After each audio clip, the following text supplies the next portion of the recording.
Welcome everyone. Online students, I hope I'm audible. Now, in our previous lecture, we had talked about the sources available to study Mauryan history. Now we are going to talk about the foundation and the extent of the Mauryan Empire on the basis of the available sources.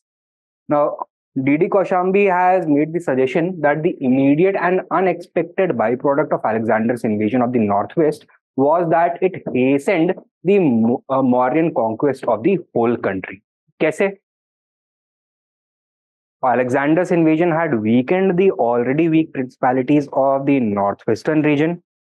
Following Alexander's withdrawal from India, these people were not in a position to defend themselves.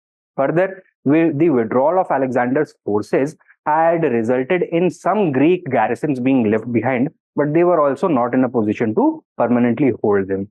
Chandragupta Maurya first consolidated the region of Punjab and then he made the attack on Patliputra.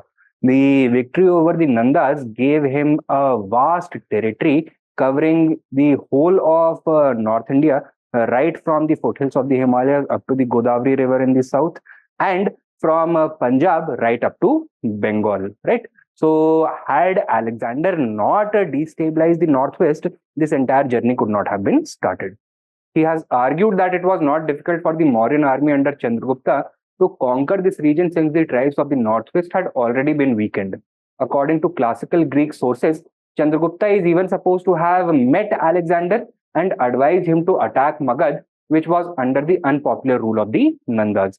He knew that Alexander would not stay over here, he would go back to Greece at some point or the other, and Chandragupta wanted that he would appoint Chandragupta as the military governor of Magad region. Whether this is true or not, we do not know for certain, but the Greek sources have claimed this. Now, both Indian and classical Greek sources suggest that Alexander's retreat created a vacuum. Most of the Gangetic Valley was already under the control of Magad. Therefore, it was not difficult for Chandragupta to subdue the Greek garrisons left there. However, it is not clear whether this happened first, the conquest of Northwest India happened first, or the conquest of Magad happened first. Okay? Whether he did this after his accession to the throne of Magad or before it. And this results in two different dates of accession for Chandragupta Maurya. One is 324 BC, suggesting that he first captured Magad, defeated the Nandas, and then conquered the northwestern India. And the other one is 321 BC. According to D.D. Kaushambi and the other historians, this is more acceptable, that he first conquered the northwest region and using that as a base, he launched an invasion into the east, defeating the Nandas. Now, according to the Indian tradition, Chandragupta was ably assisted by Kautilya, also known as Chanakya or Vishnugupta. The arthashastra is attributed to this person.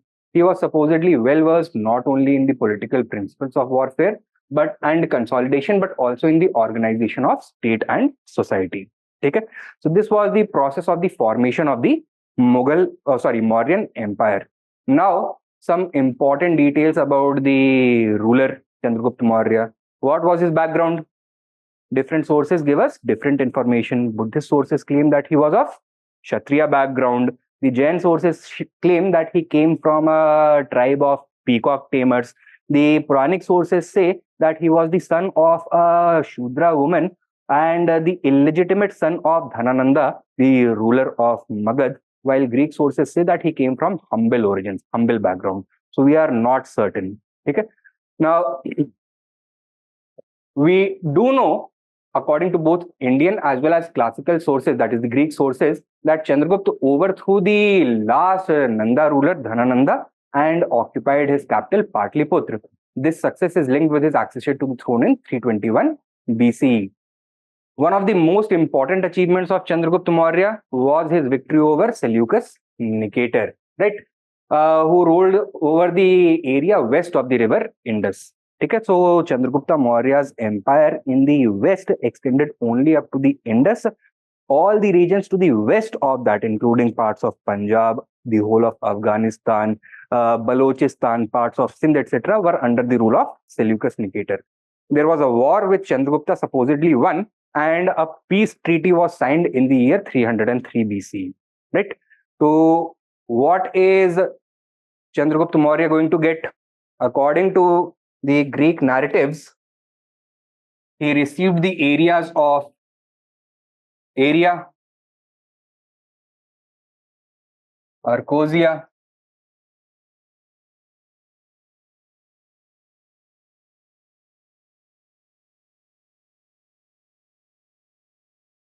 Paropamisidae, and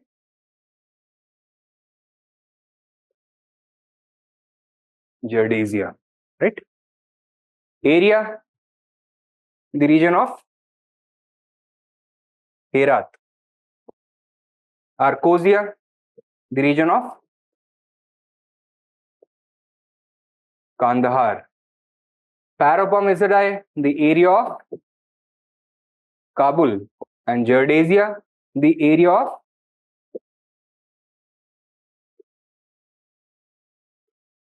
Balochistan. Okay? So Seleucus Nicator gave him eastern Afghanistan, Balochistan, and the area west of the Indus in return for 500 war elephants. A marital alliance was also concluded. However, over here the Greek and Indian sources differ. Indian sources claim that Seleucus Nicator married one of his sisters to Chandragupta Maurya. On the other hand, the Greek sources claim that one of the sisters of Chandragupta Maurya was married to the emperor. Yes. Huh? No, this class is going to go on till 7:30. Seleucus Nicator also sent an ambassador, Megasthenes, to the court of Chandragupta, and this means that territorial foundation of the Mauryan Empire had been firmly laid in the Indus and the Gangetic plains during Chandragupta's reign. Okay? So this tells us that the whole of North India was under Chandragupta's control, stretching right from Afghanistan up to Bengal and the foothills of the Himalayas right up to the Godavari River. Bindusar, he was the successor of Chandragupta Maurya. He was the son of Chandragupta Maurya, ascended the throne in the year 300 BCE, and comparatively little is known about him, either from Indian or classical Greek sources. In Indian history, in Indian literature, he is referred to by the title Amitraghata, that is the slayer of foes, or Amitrakhad, that is the eater of enemies. In Greek history, he is known as Amitracotus, probably derived from Amitraghata. Right? They also inform us that he had contacts with the Seleucid king of Syria, Antiochus I. Antiochus I was one of the sons of Seleucus Nicator. Right? So after the defeat of Seleucus Nicator at the hands of Chandragupta Maurya, the Seleucid Empire also shrank in size. Its base of power now became Syria, and the ruler was Antiochus I. According to the Greek sources, he sent one ambassador to the court of Bindusar. The name of that ambassador was Diamachus. And Diamachus informs us that Bindusar, through him, requested 3 gifts from Antiochus I. Kya kya manga? Sweet wine, dried figs, and a philosopher, a sophist. 2 चीजें दे दी, एक मना कर दिया. क्या 2 दिया होगा? Dried figs and wine दे दिया, sophist को मना कर दिया. रीजन नहीं बताया है, probably because he did not want to betray some important strategy. Now, though Bindusar is called the slayer of foes, his reign is not well documented. We do not know exactly the kind of expansion that took place during his reign. A 16th century Tibetan monk who came to India mentions that Bindusar was the master of the land between the 2 seas. What does this indicate? This may indicate the victory over the Deccan or suppression of a revolt over there. Therefore, the extent of his conquest can only be gauged by looking at the map of Ashoka's empire, who in turn conquered Kalinga or Odisha. Now, he was a follower of the Ajivika sect. Buddhist sources suggest Bindusar's death around 273-272 BC, following which there was a 4-year-long war of succession. Bindusar wanted his eldest son, Sushima, to become the next emperor, but Ashok, who was his younger brother, the second son of Bindusar, did not accept this. He was supported by a minister named Radhagupt and ultimately emerged victorious. Right? According to the Deep Vamsa and Mahavamsa, Ashok killed 99 brothers and spared the life of only one, whose name was Tissa, also known in history as with Ashok. Right? These sources inform us that Bindusar had 16 wives and 101 sons. The eldest one was Sushima, the second one was Ashok, and the youngest one was with Ashok. So only with Ashok was left alive, the rest, everyone else was killed. With Ashok was also the actual brother, the real brother of Ashok. उसको छोड़ दिया, बाकी सबको मरवा दिया. Ashok was crowned Bindusar's successor in 269-268 BC. So War of Succession would start in 273 BC. It would end only in 269 BC. So War of Succession would go on for 4 years. And all the inscriptions about of Ashok, all the edicts are dated in accordance with the years since his coronation, right? So in the 8th regnal year, for example, it would be informed that the Great Kalinga War was formed. In the 10th regnal year, it informs that he visited Lumbini after converting to, Bodhgaya after converting to Buddhism. In the 13th year, he visited Lumbini, and these kinds of information we get, right? Now,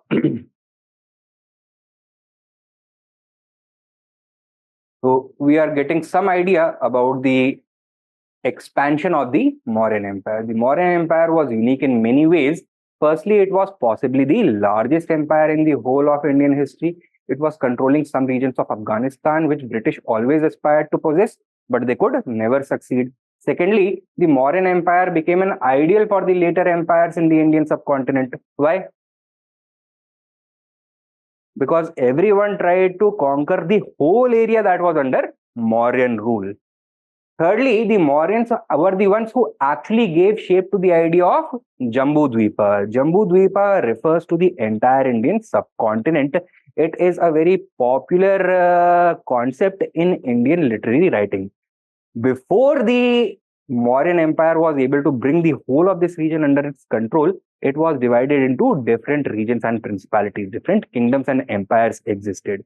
However, it was the Mauryans who were able to transform this cultural and geographical concept of Jambu Dvipa into a single political reality, right?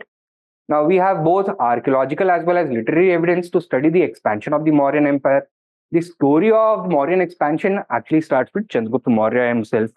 कौन-कौन से region को इसने control किया? Firstly, Chandragupta Maurya possibly captured the region between the Beas and the Indus by exploiting the confusion caused by the withdrawal of Alexander. We already know this. Mudra Rakshas also mentions the success of Chandragupta Maurya against the king Ambhi of Takshila. Mudra Rakshas was written by Vishakha Dutt during the Gupta period. Okay? Furthermore, on the basis of major rock edicts unearthed from Shahbazgadi and Mansehra, it is accepted that Mauryas was controlling the region of northwestern India. So, यहाँ पे इनकी inscriptions मिले हैं. We have literary evidence to support that this region was within Mauryan control. Then from the Mudra Rakshas, we also come to know that Chandragupta Maurya had dethroned Dhanananda and captured Patliputra in 322 BC. So the whole of the Gangetic Valley was also under his control.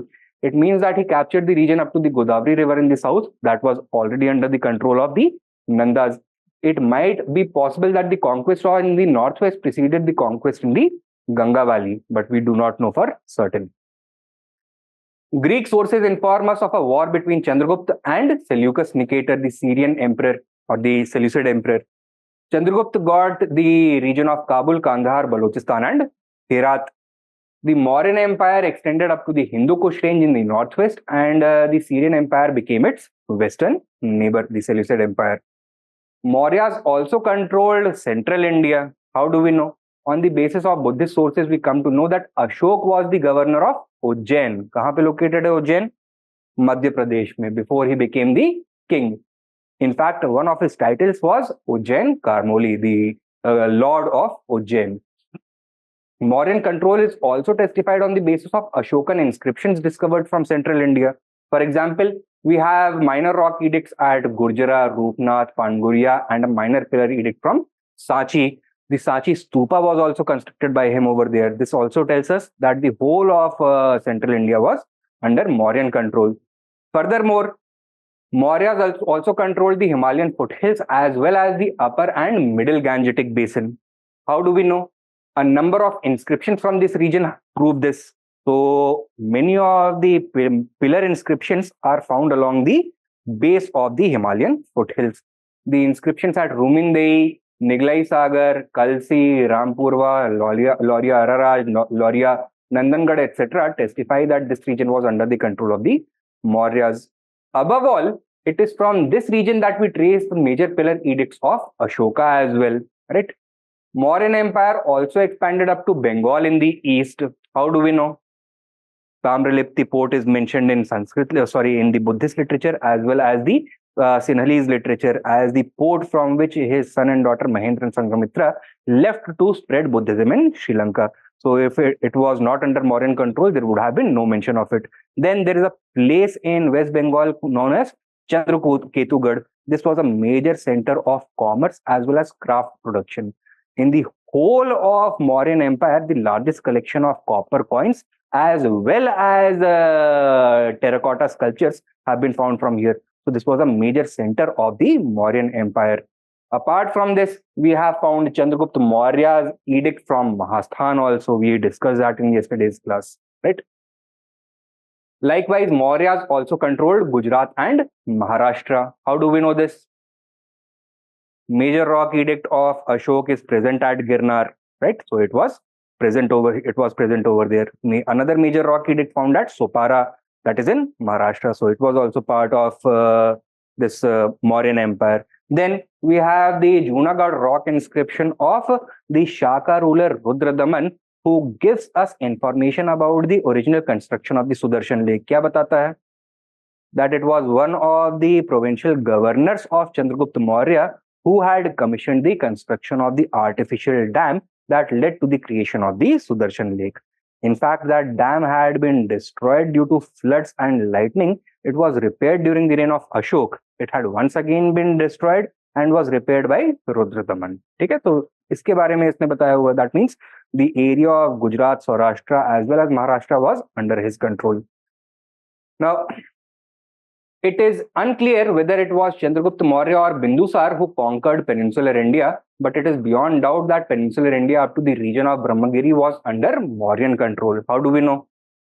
The largest collection of minor rock edicts in the whole of India comes from Karnataka. We have a major rock edict of Ashok from Eragudi. Chandragupta Maurya himself traveled to Shravanbelgola in order to live life as a monk after renouncing his royal titles and royal power, and committed Salekna over there also, right? So he committed ritual suicide over there. Then Taranath's account, how has it described Bindusar? As the land of the Lord between the two seas. This is talking about the region of the Deccan only. Then in Sangam literature also, Bindusar is described as a powerful king of North India, right? So a lot of information about that we also get. And Kalinga, that is Odisha, was also part of the Mauryan Empire, or became part of the Mauryan Empire. Who was responsible for its conquest? Ashoka, right? So Ashoka mentions about the Kalinga War as a war which claimed the lives of more than 1 lakh people, resulted in the imprisonment and finally enslavement of more than 1.5 lakh people in the 13th Major Rock Edict. We find Ashoka's Major Rock Edicts from Dholi and Jogad also, right? So we know that all these areas were under Mauryan control. Now give the heading in your notes. Formation or foundation and expansion. Foundation and expansion of the Mauryan Empire.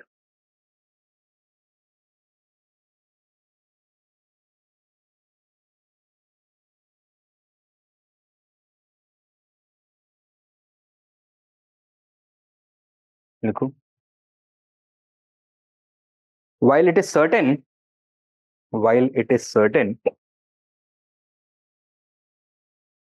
that the Mauryan Empire was founded shortly after the withdrawal of Alexander from the northwest was founded. Shortly after the withdrawal of Alexander from the northwest, the exact process after the withdrawal of Alexander from the northwest, the exact process of its formation is uncertain.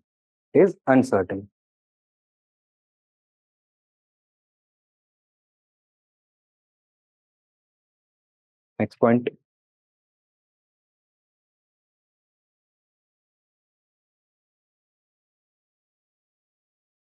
D.D. Kosambi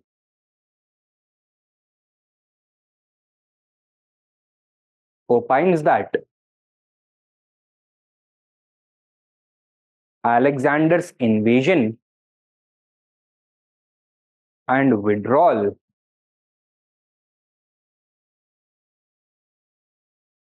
from northwest India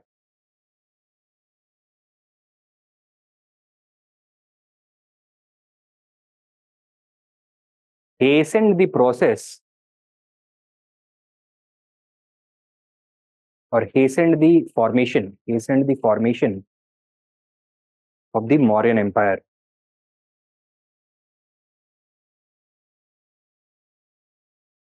So stop. Subpoint. Chandragupta Maurya was able to overpower the Greek garrisons and weakened Indian rulers, Greek garrisons and weakened Indian rulers with the help of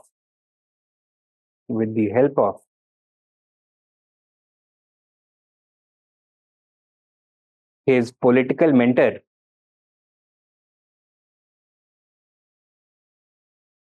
Chanakya. Full stop. Next subpoint. Vishakhadat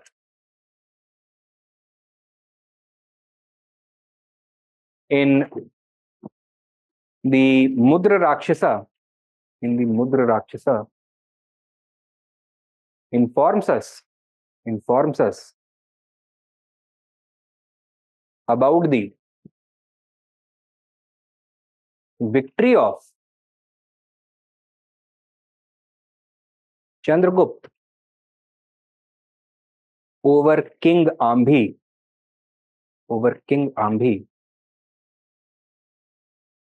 of Takshila.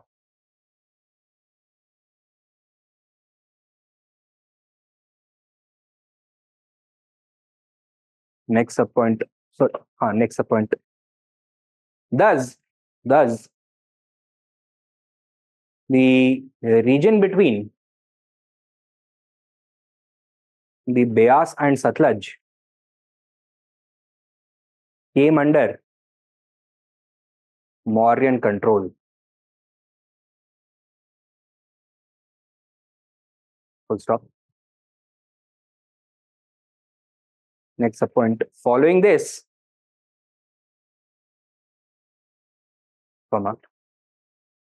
Chandragupta Maurya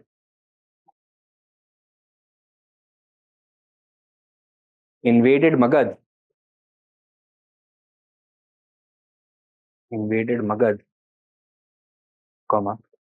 overthrew Dhanananda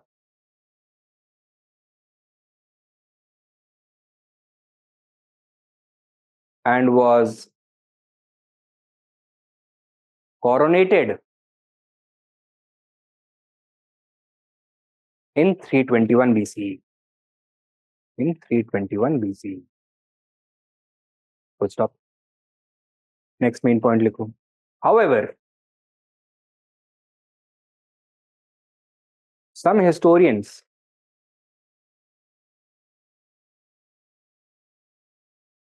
challenge this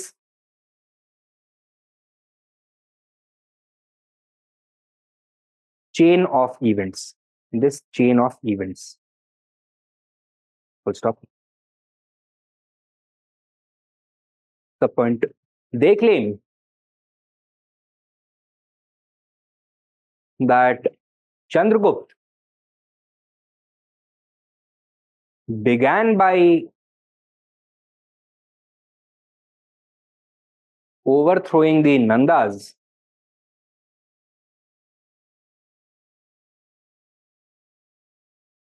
in 324 BCE. In 324 BCE. And then conquering the Indus region by 322-321 BCE. By 322-321 BCE. ठीक है? Next main point.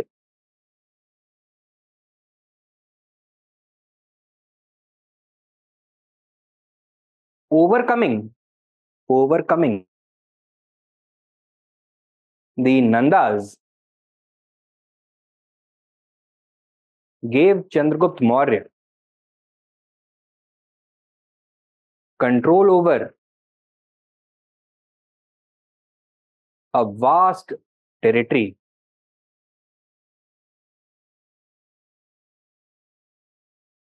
stretching from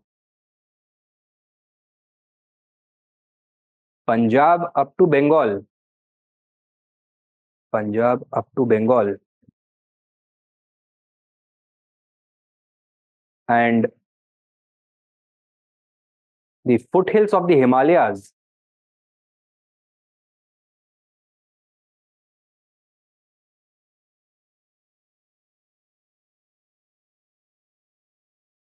to the Godavari River. To the Godavari River. Full stop. Next point. Chandragupta's greatest military achievement was his victory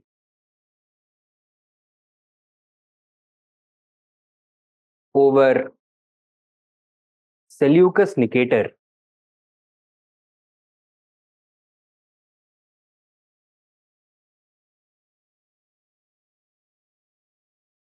Comma, the founder of the Seleucid Empire. The founder of the Seleucid Empire.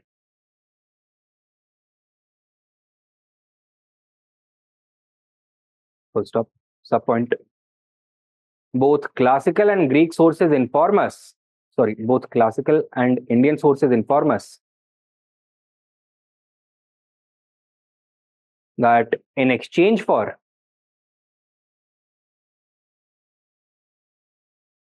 500 war elephants,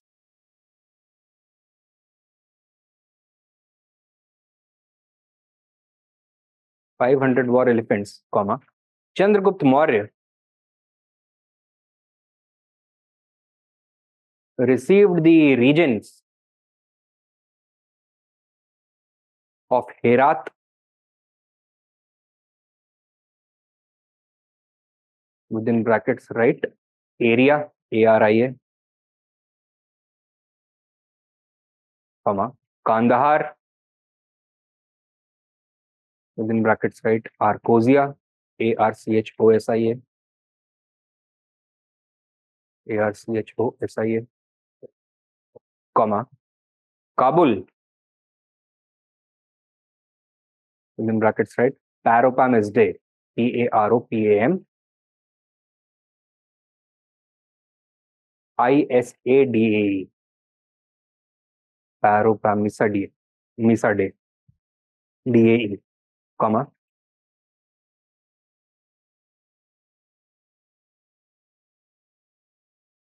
within brackets, right, Gerdasia, GERDASIA, Full stop. Next subpoint. Thus, the Mauryan Empire now included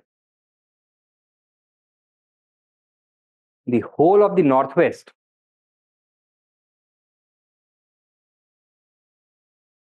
including the Hindu Kush,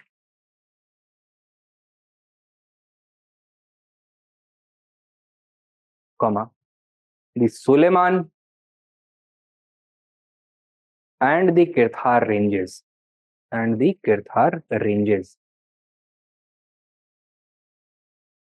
Full stop. With this, the northwest frontier was secured.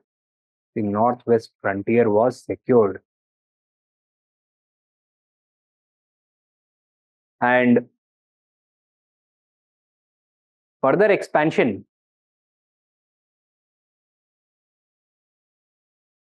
could be undertaken towards the south,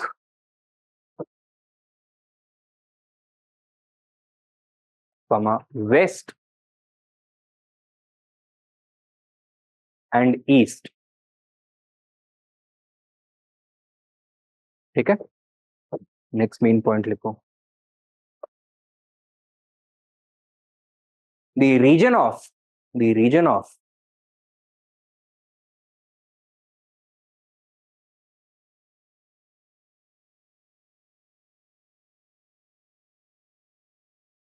Andhra Pradesh and Karnataka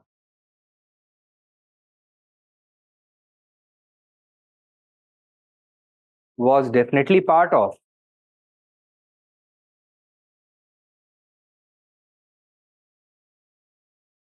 the Mauryan Empire.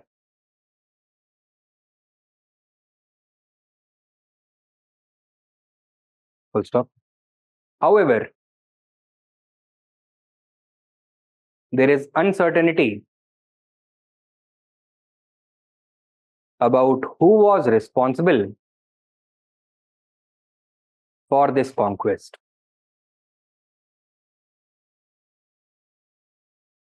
Full stop. Subpoint. Chandragupta Maurya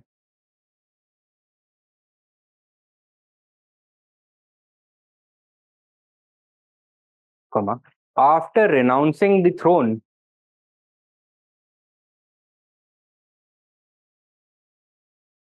traveled with the Jain saint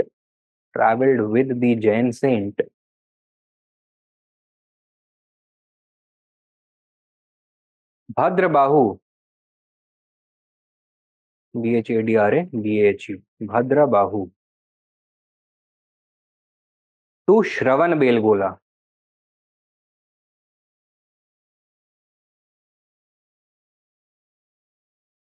where he performed Sallekha.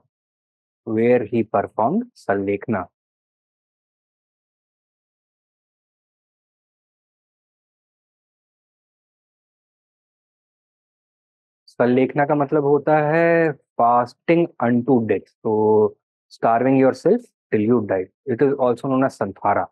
ठीक है. Next sub point. द 16th century Tibetan monk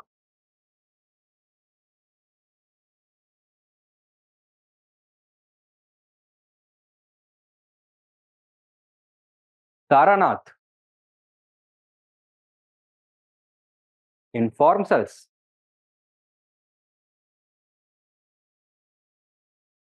that Bindusar was the lord of the land between the two seas.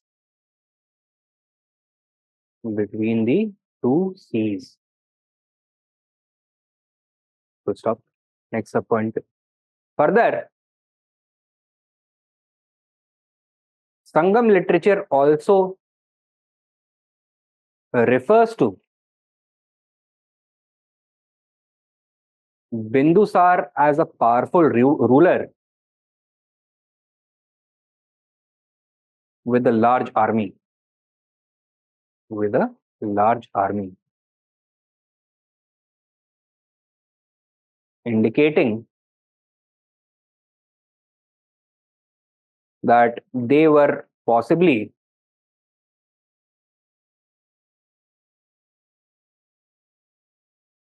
at the frontiers of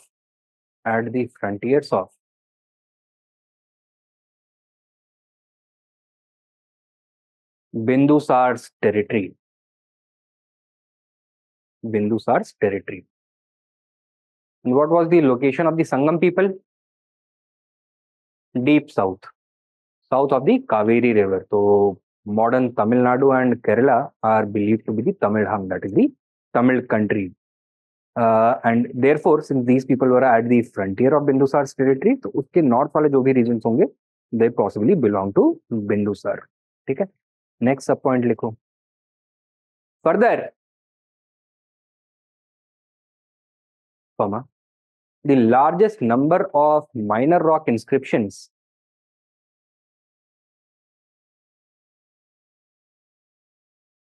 minor rock edicts of Ashok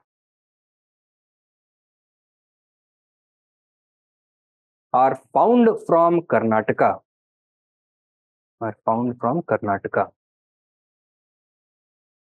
Full stop. Next sub point. Similarly, Ashoka's major rock edicts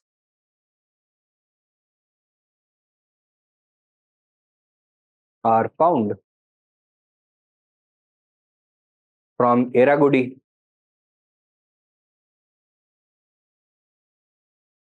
कहाँ पे है? आंध्र प्रदेश में. ठीक है? From Eragudi, ERRAGUDDI. In brackets, Andhra Pradesh.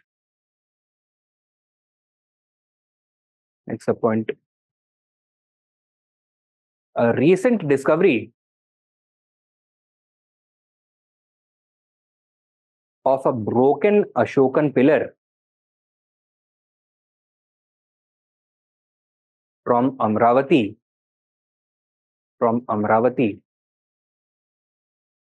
Where is this? Andhra Pradesh वाला है ये. ठीक है? दो अमरावती, एक महाराष्ट्र वाला, एक आंध्र प्रदेश वाला. This is in the Krishna Godavari Delta. From Amravati. Further indicates that this region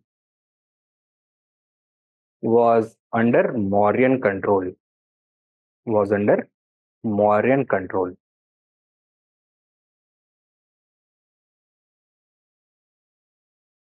Next main point लिखो.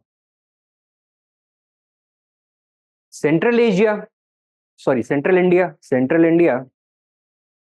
was also definitely part of the Mauryan Empire.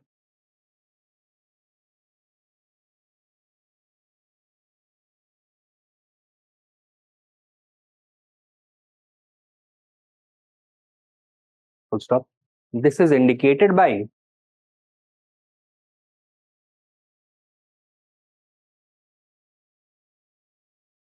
sub points में.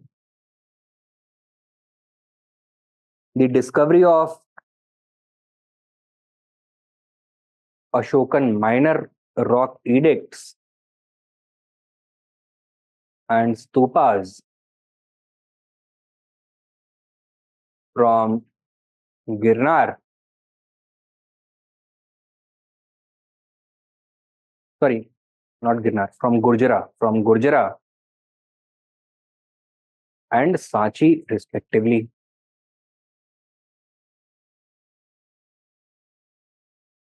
Full stop. Next sub point. Further,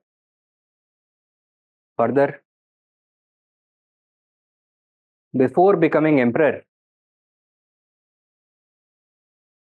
Ashok served as the governor of Ujjain.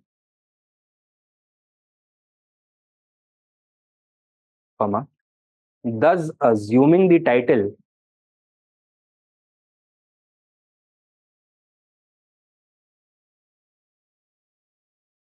Ujjain Karmoli.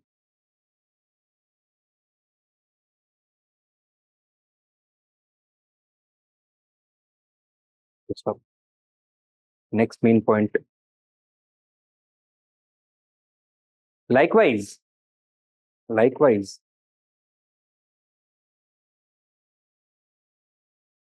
comma, the whole of Western India,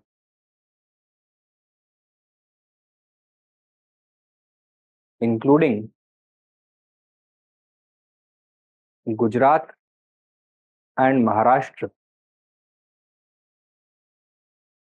were under Mauryan control.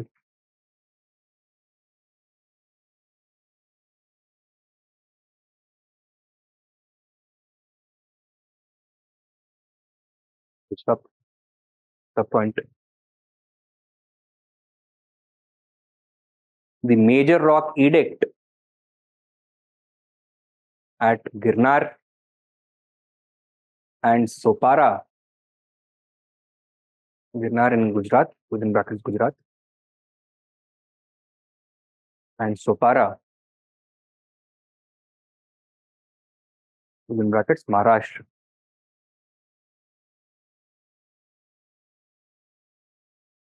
prove that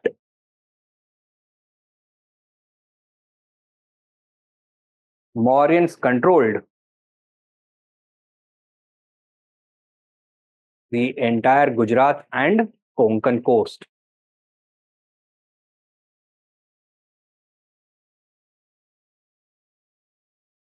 Full stop.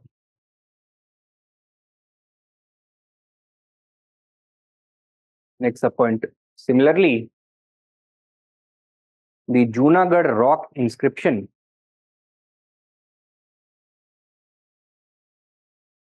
of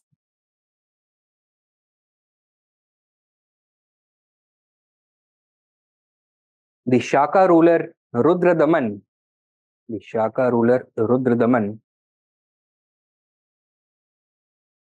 informs us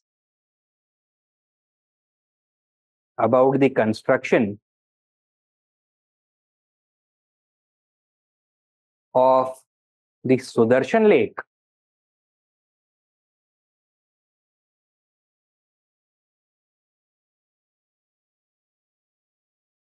during the reign of Chandragupta Maurya,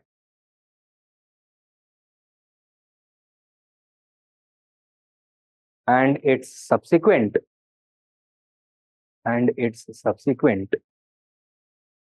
repair during Ashoka's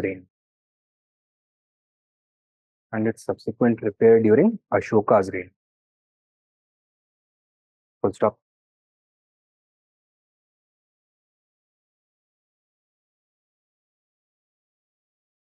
Next main point. Ashoka's conquest of Kaling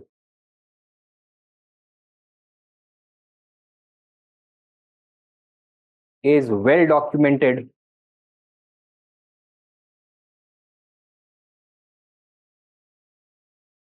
full stop. Next point.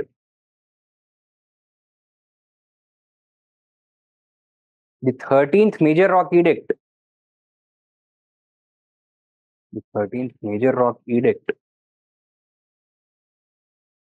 Talks about the conquest of Kaling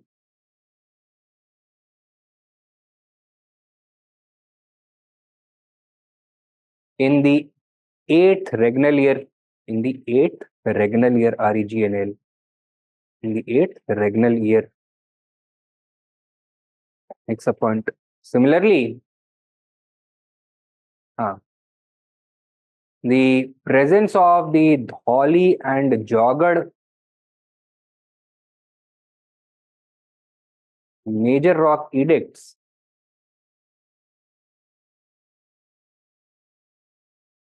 confirm that Kaling was part of Ashok's empire.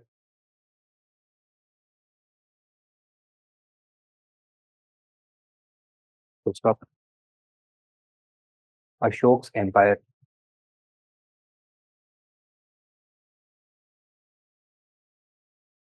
Next main point लिखो. The whole of Eastern India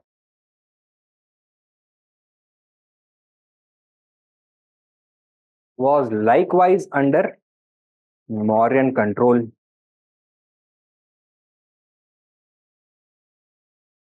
Full stop. The point. This is confirmed by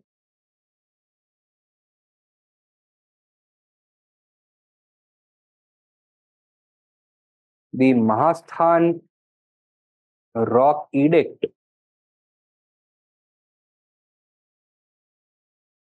of Chandragupta Maurya, within brackets, Bengal.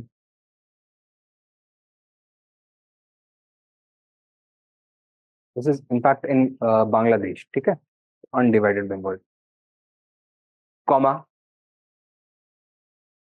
The discovery of the largest collection of Mauryan coins and terracotta sculptures from Chandraketugad. Sculptures from Chandraketugad.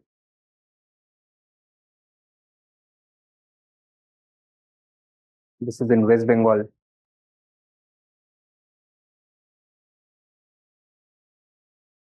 And mention of the Tamralipti port,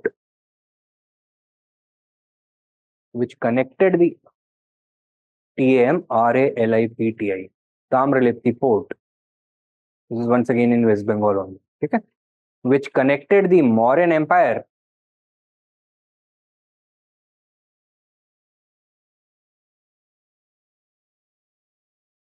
to Swarndweep, SUBARNADVIPA, Swarndweep,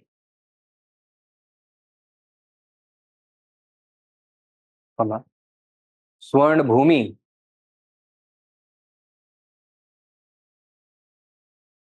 and Ratnadeep.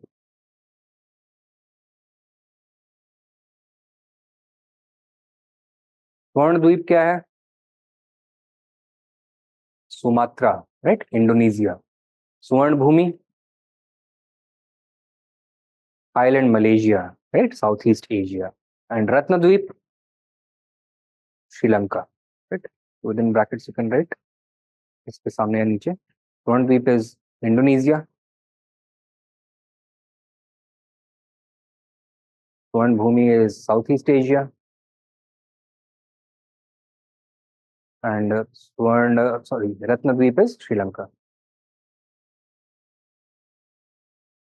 ठीक है? Next main point. Ashoka's empire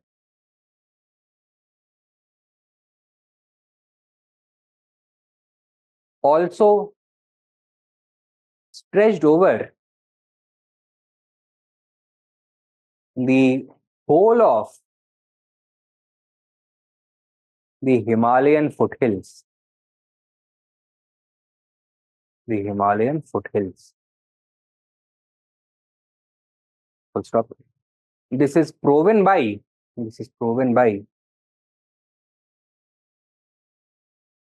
the form of subpoints. The presence of a large number of Ashokan edicts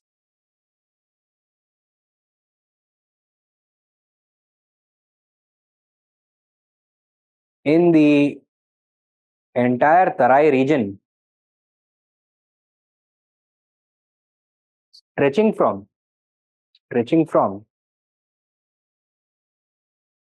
present day Uttarakhand to Bihar.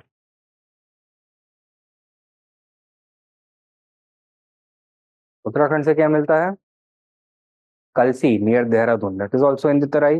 And Bihar से Sankisa, Lauriya, Araraj, Lauriya, Nandangarh. Nepal foothills से Rummindei, Nigliva, Nigali Sagar, right. These kinds of things that we get. Then UP के तराई से भी हमको मिलते हैं, for example Rampurva we get, right. Next sub point लिखो. Further, Ashoka himself informs us of his visit to Lumbini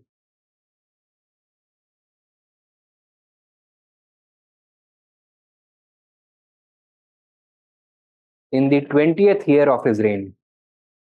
In the 20th year of his reign. How do we know this?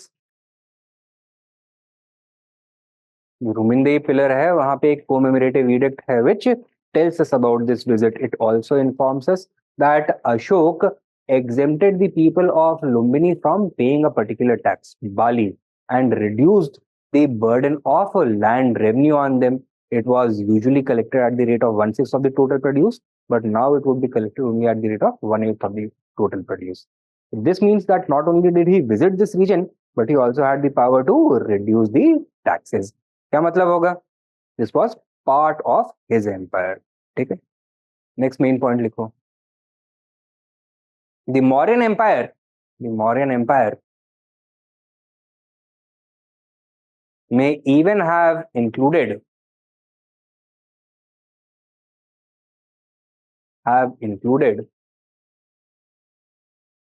Kashmir. Full stop. सब point लिखो.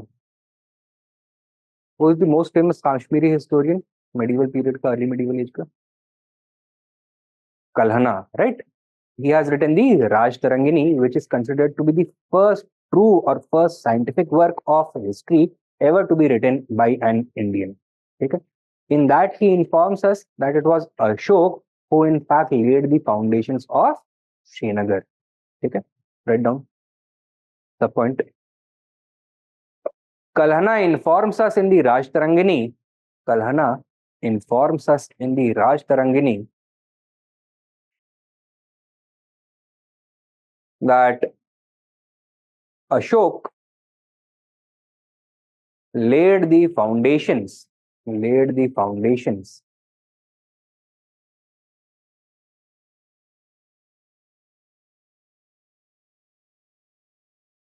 of Srinagar.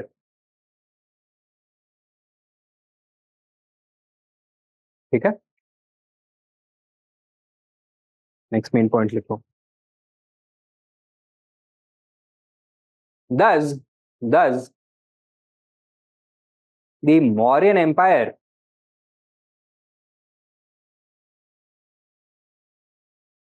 was a unique one in Indian history.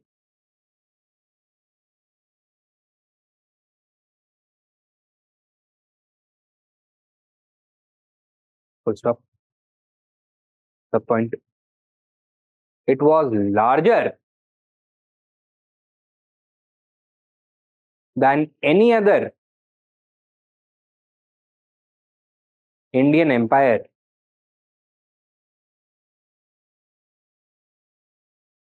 of the future. Full stop. Next point. Even the British failed to subdue the region of Afghanistan.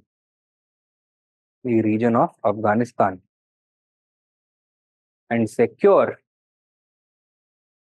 India's northwestern frontier.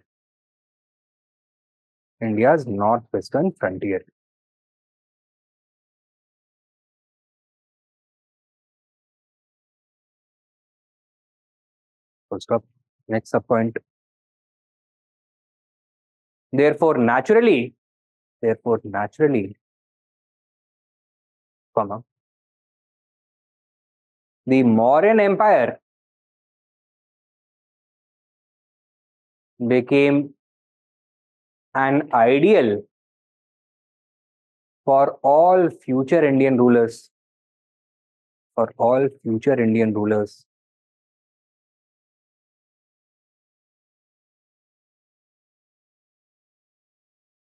After all, full stop, after all,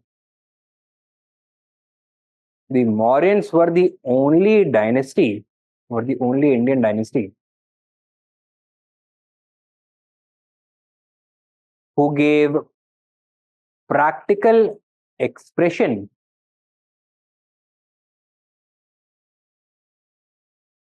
to the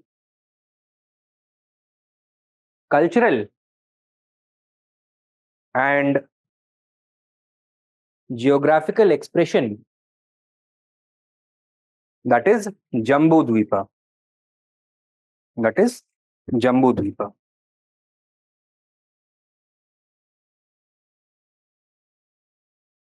Only Indian ruling dynasty who gave practical, क्या लिखा आपने?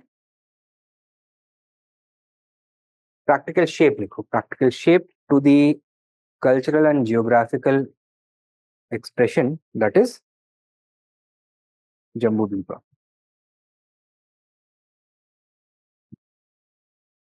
ठीक है?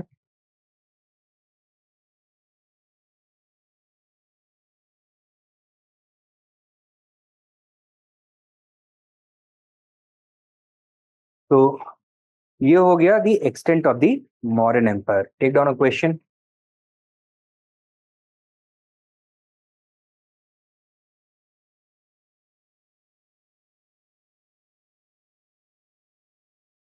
On the basis of literary and archaeological evidence,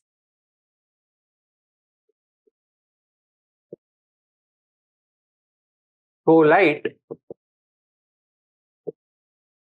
on the formation and extent of the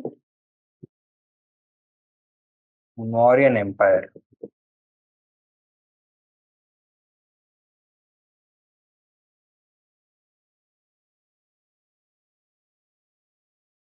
(200 words, 15 marks. I hope you'll be able to address this. Now, next, क्या बात करनी है हमें? Need to talk about Mauryan administration.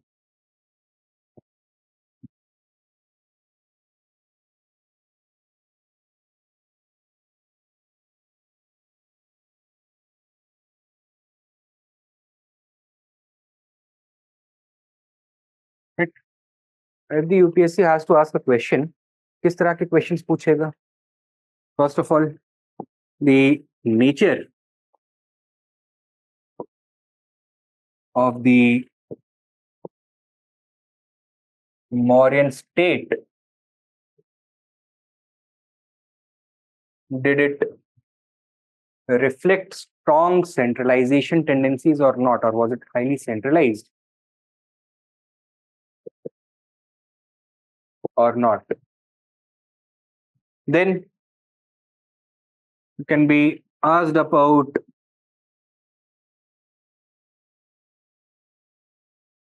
provincial or city or military administration.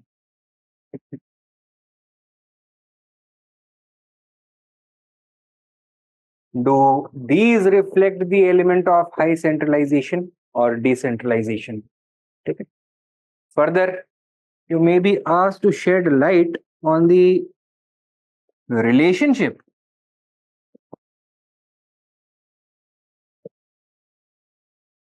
between the state and the subject population. यहाँ से question आ सकता है. Then you may be asked about the various roles that the state plays, the various responsibilities that it had.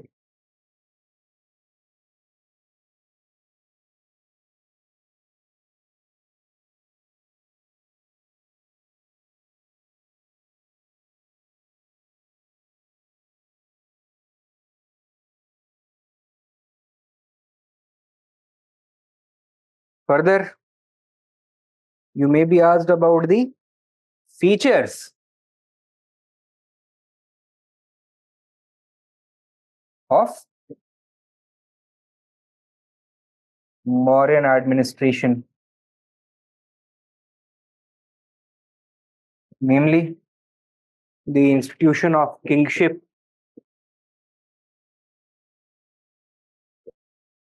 the way in which the central government was organized, the council of ministers,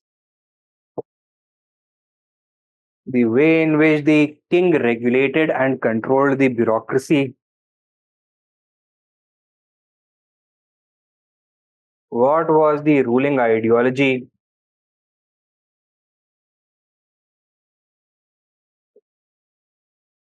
etc. ठीक है. तो administration में हमें broadly ये सारी चीजें cover करनी.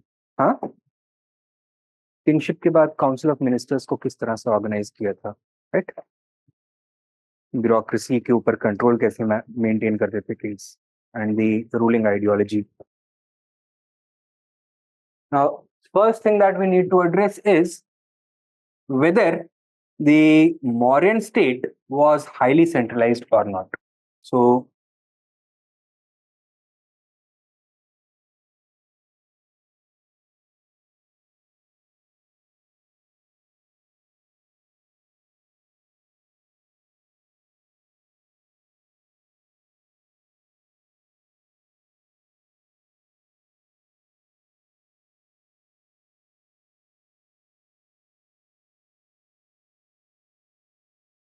what was the level of centralization in the Mauryan state?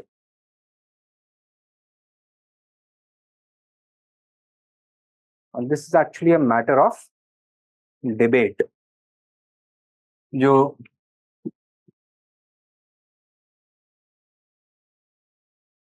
Traditional और मार्क्सिस्ट हिस्टोरियोग्राफी है about the Mauryans, that is the history about the Mauryans written by scholars such as D.D. Kosambi or R.S. Sharma and others. They claim that the Mauryan Empire was highly centralized.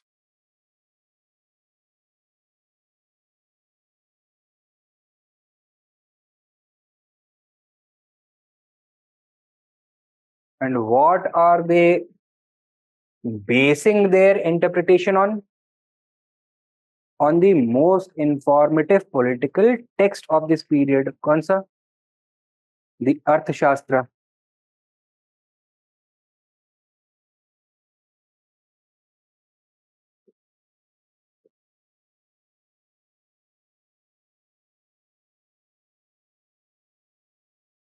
According to the arthashastra,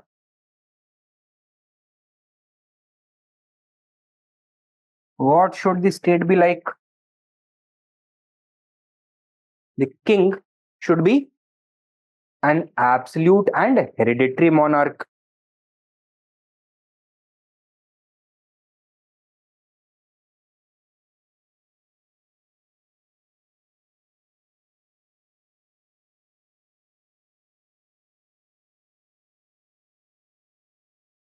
There was absolute and hereditary monarchy.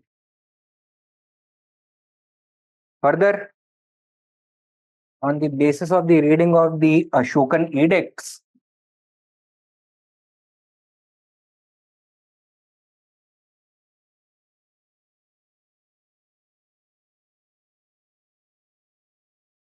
the element of divine origin of kingship or semi-divine nature of kingship also becomes apparent. What is the title that Ashoka uses to address himself? Devanampiya Piyadisi, that is the beloved of the gods. Right?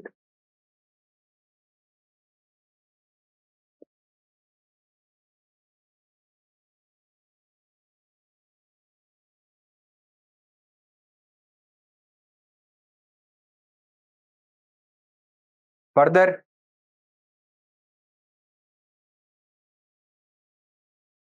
the Arthashastra informs us that the ruler had a large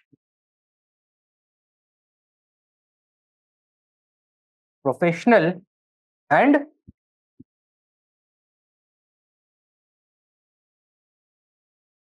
appointed bureaucracy.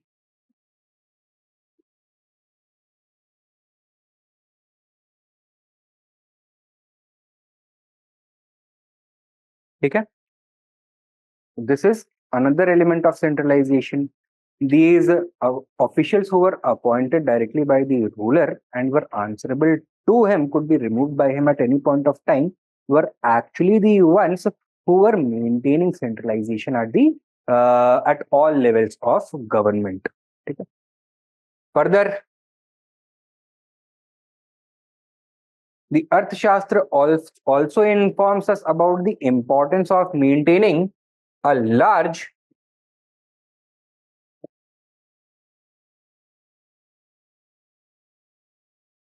professional army. And this fact is in fact corroborated by the contemporary Greek sources also. For example, Indica, through Pliny the Elder, informs us that the Mauryans had an extremely large army consisting of 8,000 elephants, 9,000 chariots, 20,000 cavalry, and 80,000 infantry. Right? Now, to what would this army be used for? For expanding the empire, for defending its frontiers, as well as for controlling the empire. Further, to maintain such a large bureaucracy and a large army, what would be required? Forces would be required, taxes would be required, right? So there was an elaborate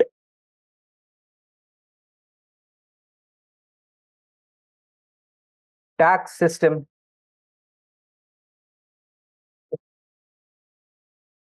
with an element of revenue centralization. All the resources would flow from the farmlands or from the lower levels to the royal treasury directly, right? Further, it also appears from the available sources that the state played a very important role in the economy also. Not only was it collecting taxes, but it was controlling several sectors of the economy. It dictated what the prices of the goods were going to be. It dictated what quality of goods had to be sold. It also dictated the profit margins of the traders. Not only that, it even monopolized certain sections of the economy. For example, mining of strategic metals such as coal and iron was a state monopoly. Mining, sale, and processing and sale of salt was once again a complete state monopoly. Further, the state also played a very important role directly in the largest sector of the economy, that is agriculture. The state owned vast tracts of land and had it cultivated by employing sharecroppers or even slaves. Okay? So, what does this tell us? Would this be possible without a highly centralized government? No. So, the uh, prominent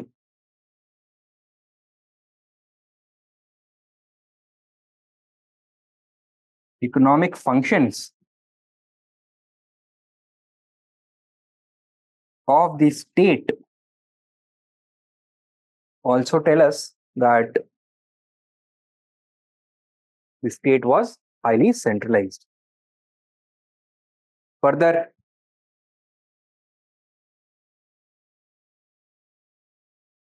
the way in which provincial And sub-provincial administration was organized based on a system of checks and balances, where provincial governors were answerable to the rulers themselves, to the king directly, and they were assisted by officials who were not appointed by the governors, rather, they were appointed by the king and could, in cases, bypass the immediate governors and report directly to the king. All this informs us that there was a heavy tendency towards centralization. Okay? So there were strong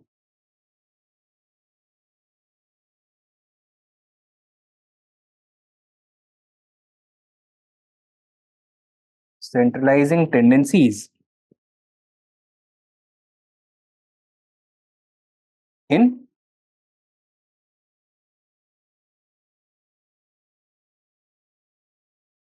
provincial administration also. Apart from this,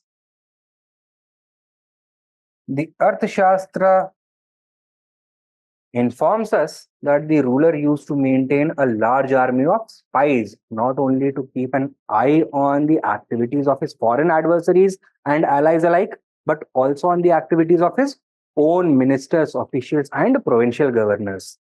Okay? So, an elaborate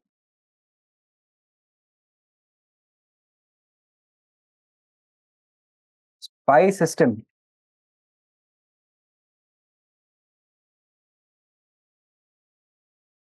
was maintained by the rulers. Further, the Arthashastra informs us that the emperor had the authority to appoint as many officers, as many as many ministers and officials for special purposes that he desired. He could also take away specific roles from one minister and assign it to a different minister, or he could create a new ministry on his own. He could also delegate some authority to the ministers, and they would be allowed to discuss these matters without the presence of the emperor, but they would have to inform the emperor about all the decisions taken immediately. Okay? So there was controlled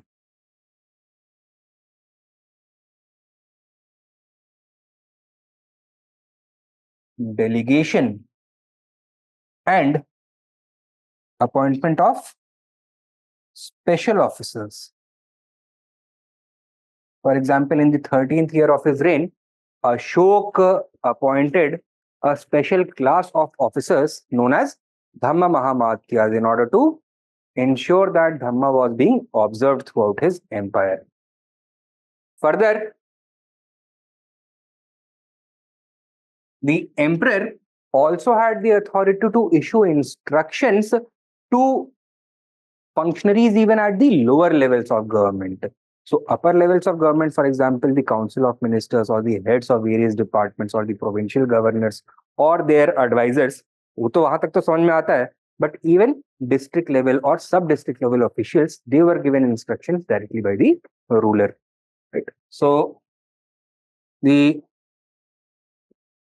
local administration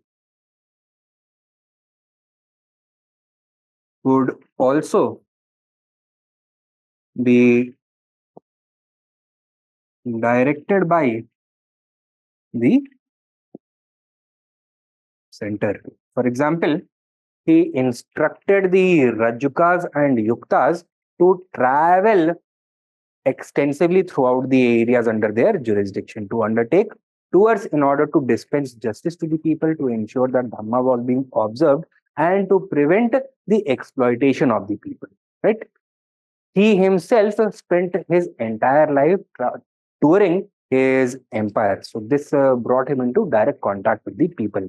And wherever the empire went, his court used to travel. Emperor went, his court used to travel with him. He would look after both the imperial as well as local issues, thus playing a very important role in day-to-day administration of the localities as well.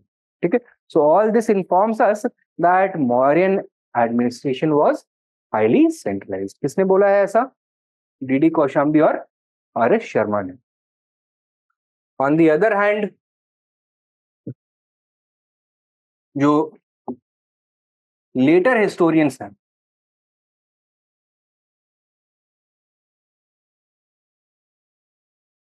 these include both later Marxist historians as well as revisionist historians, such as G.R. Huseman and Romila Thapar. They have expressed doubts about this highly centralized nature of Mauryan Empire.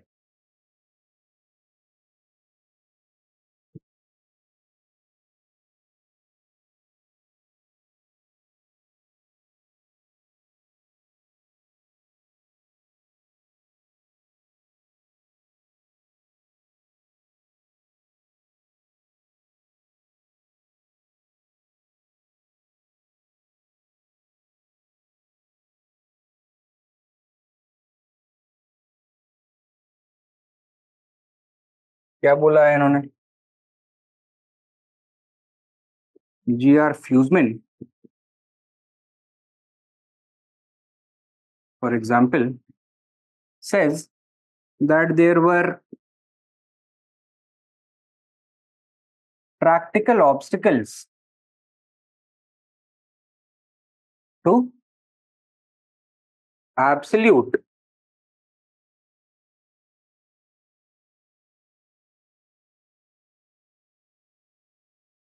centralization.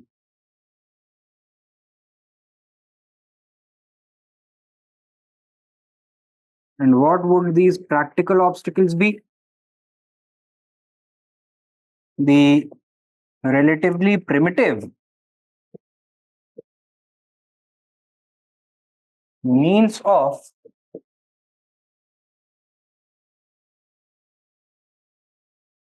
transportation and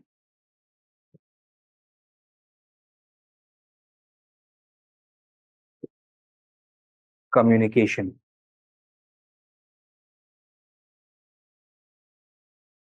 What was the fastest mode of communication back then? Probably the horse or maybe a carrier pigeon, etc. Things like those. So the empire was extremely vast and the capital was at Magad. That is where the king used to reside permanently, right? And how long do you think a message from Kandahar or from southern Andhra Pradesh would take to reach Magad and for the reply to come back? हफ्ते लग जाएंगे, हो सकता महीनों लग जाए, right? And in such a situation, local administration would break down completely if the local officials were unable to respond to emerging challenges and opportunities. Therefore, while the king may have been in a position to give them general instructions, apart from that, day-to-day administration, would there be any role of the center? No, decision making would have to necessarily take place at the local level only. Even provincial administrators would not be in a position to minutely regulate activities going on at the district level or the sub-district level or the village level. Okay? And as a result, local officials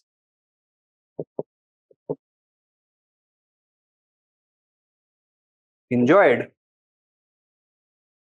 a high degree of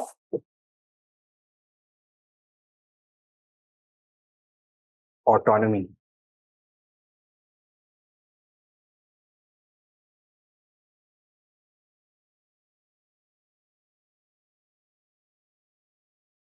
Who were these local officials? The Pradeshikas,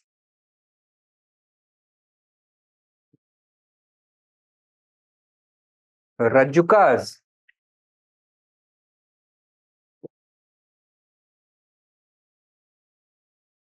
Yuktas,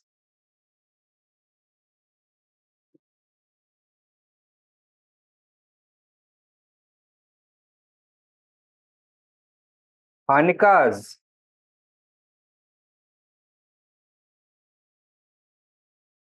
Gopas, and Gramikas. Gramika was the traditional village headman. He was not a royal official. He was probably elected by the local village community. So, at the lowest levels of administration, imperial control was completely absent. Gramika had the responsibility of collecting the revenue, remitting it to the superior officials, maintaining records of land ownership as well as taxation, dispensing justice in some cases. Pradeshikas were district level in charge of administration. They were district administrators. They were responsible for revenue collection as well as ordinary administration, law and order, justice, defense, policing, etc. ये सब इनका काम होगा. Rajukas were in charge of revenue collection and rural justice. Yuktas were a class of clerical officials who were in a secretarial position. They assisted officials such as Pradeshikas and Rajukas. The duties of Thanikas and Gopas is not entirely clear, but it is expected that they performed functions similar to these other officials. ठीक है? तो जितने भी important jobs हैं administration के, वो अलग अलग ऑफिशियल्स में डिस्ट्रीब्यूटेड है एट डिफरेंट लेवल्स, और are they concentrated in a single official at different levels? नहीं नहीं, एक लेवल पर. फॉर एग्जांपल डिस्ट्रिक्ट लेवल का ये है, रूरल लेवल पर ये है, ये इनका सेक्रेटरी है, ये सब डिस्ट्रिक्ट लेवल पे है. दिस इज ऑल्सो एट सब district level. So, are all the powers of administration, such as dispensing justice, collecting revenue, defense, maintaining law and order, are all these functions being performed by different sets of officials at their particular levels, or are all these powers concentrated? Concentrated hai. Pradeshika is going to be responsible for all these activities. He's in charge of revenue collection also. He's in charge of justice also. He's in charge of defense also. He's in charge of law and order as well. So he is the policeman. He is also the collector. He is also the judge. He is also the military general of his entire district. So ऐसे में this official is going to become extremely powerful. There are no checks and balances on his authority. Only check and balance is coming from either provincial officials or the royal or the king. And because of these practical limitations, ये बंदा किसकी तरह act कर रहा है? He is acting as the ruler of that particular district entirely. ठीक है? Now, while these officials were transferred periodically from place to place, and while they were paid in the form of cash salaries, we do not have any concrete data to prove how frequent were these promotions or transfers, etc. And this paints a picture of decentralization, of decision-making authority being delegated to local officials rather than all the decision-making power being concentrated at the center. ठीक है? So local officials enjoyed a high degree of autonomy, and there were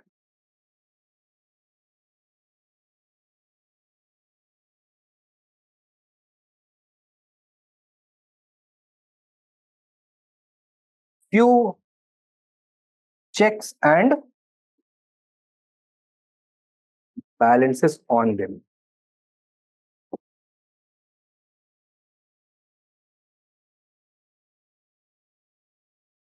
ठीक है?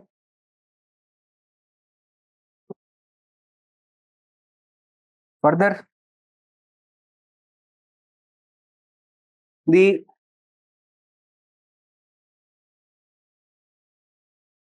process of Mauryan expansion, according to these revisionist historians, made a certain degree of decentralization necessary.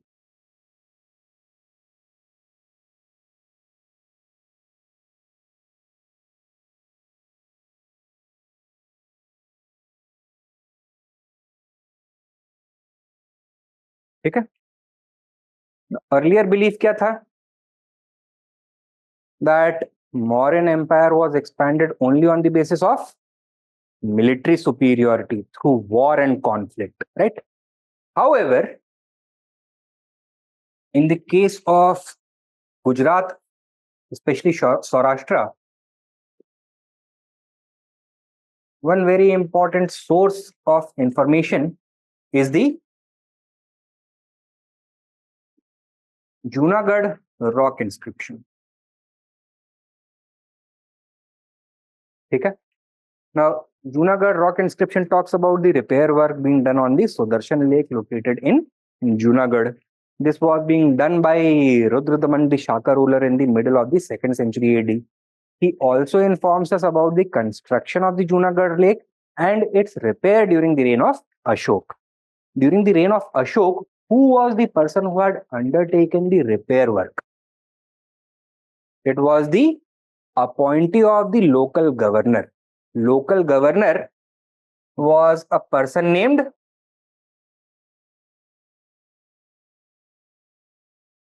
Tusappa or Tushaspa. He has been described as a Yavan. Yavan matlab person of Greek origin.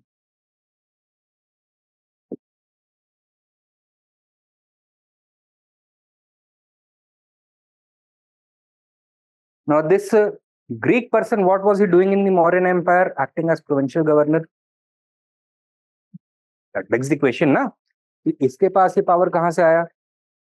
Arthashastra informs us that the provincial governors, that is the Rajyapals, should always be either princes, that is the royal princes, तो उनको कुमार या आर्यपुत्र बोला जाता था, or trusted advisors of the king. They were called Rajyapals.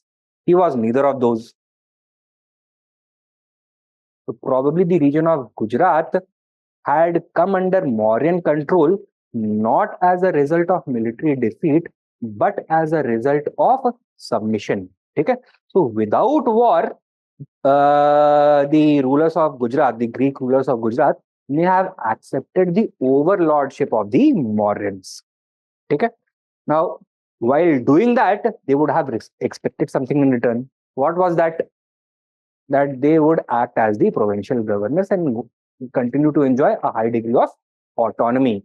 They would also desire that the office of governor should always stay in their family only. They would also require that the state officials, that is the royal officials, would not interfere unnecessarily in the internal affairs of the region of Gujarat.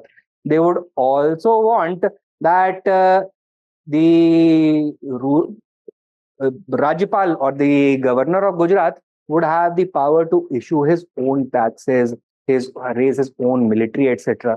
So all this weakens which framework? The framework of high centralization. Okay. Now, in response, one could argue कि अर्थशास्त्र तो बताता है हमको इसके बारे में. It gives us ideas that local officials should only be paid in the form of cash salaries and they should be transferred frequently from place to place. There should be an entire chain of command connecting the local officials right to the king so that any problems at the local level could be flagged and the emperor's attention could be called to it. It also informs us that provincial governors should always be appointed by the king and should be assisted by royal officials, royal advisors, not advisors appointed by the governors themselves, therefore maintaining checks and balances, checking the authority and ambition of the provincial governors. But उसके लिए हम क्या respond कर सकते हैं? What kind of a work is the Arthashastra?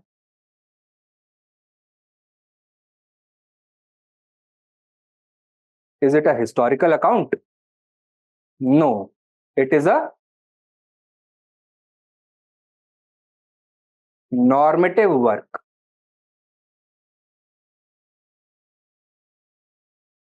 Which deals with ideals and principles. It does not necessarily reflect the ground reality. Arthashastra had written, Kautilya had written this work in the form of advice to would-be conquerors, to great kings.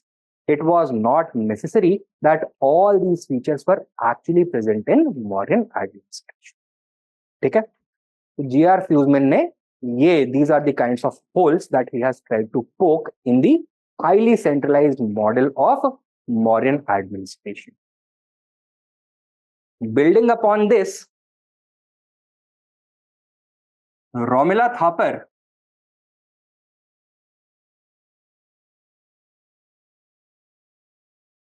has argued that the level of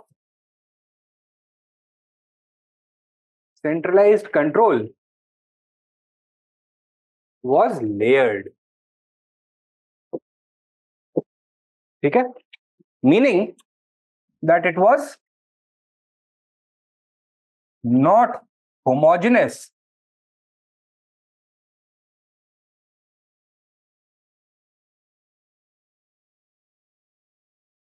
throughout the empire. So it would vary from region to region. Okay? And thus, she has divided the Mauryan Empire into three zones.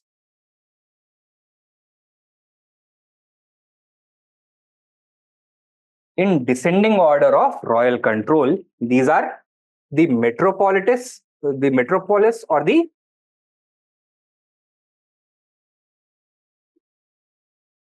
metropolitan zone. That is the capital city of Patliputra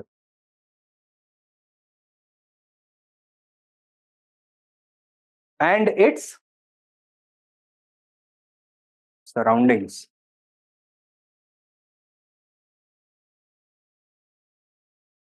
Maybe the region of Bihar and eastern UP. Okay? Over here, the level of royal control would be lowest or highest? Highest.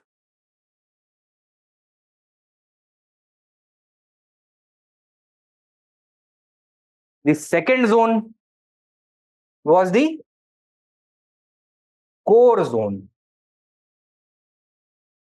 That is the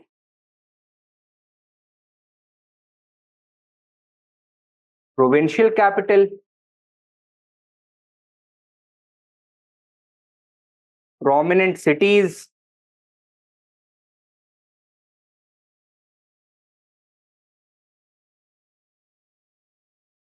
important ports or major ports, or strategic regions such as fortified cities, garrisons, etc.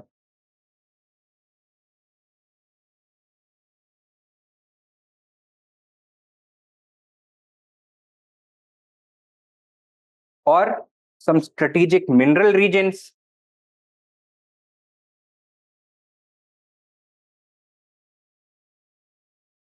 Along with their immediate surroundings.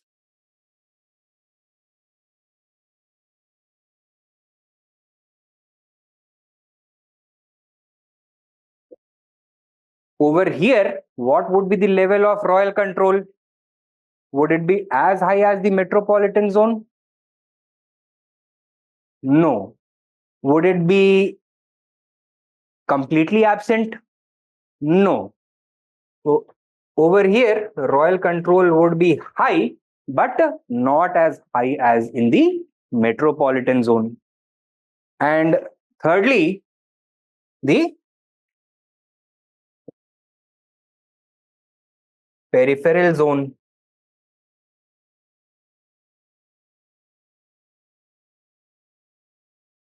These regions would include forests, hills, deserts,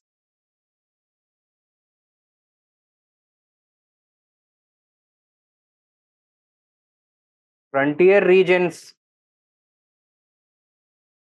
scrub lands, open grasslands, etc., where the strategic or economic need for maintaining a high degree of royal control was not very important. So, over here, the royal control would be the least. Huh. The state would require the fulfillment of certain preconditions. If those were fulfilled, state intervention would be low. So, the royal control was low.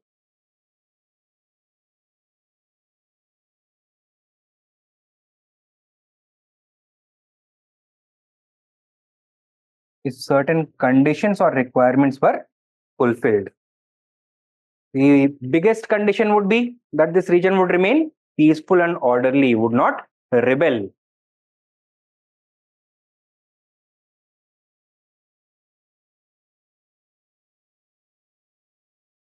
That it would provide all the revenue that was asked of it, and when asked for, it would provide necessary labor. Further, if this is a frontier region or a forest region through which the army needs to move in order to defend the territory, there would be no resistance. Rather, there would be cooperation.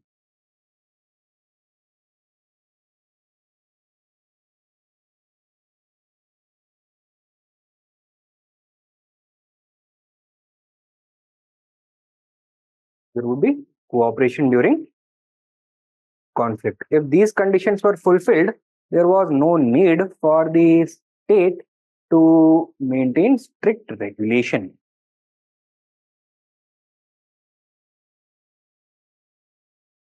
So, Romila Thapar and G.S. Fusman have thus challenged the model of high centralization in this manner.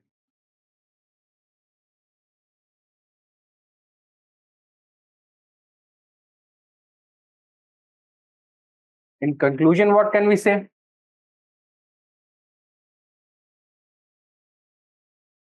Was it highly centralized? There were certain limitations in centralization, but it had strong centralizing tendencies. That we can definitely say. The state and the ruler were looking to enhance their control and regulate the lives of the people as closely as possible.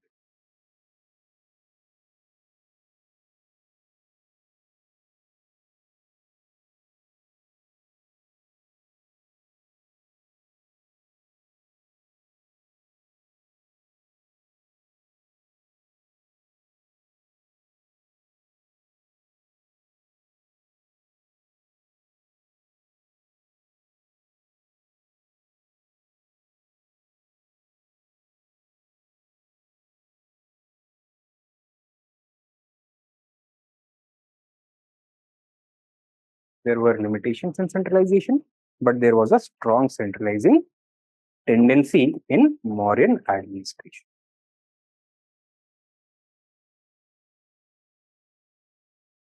Take down a question. Throw light, throw light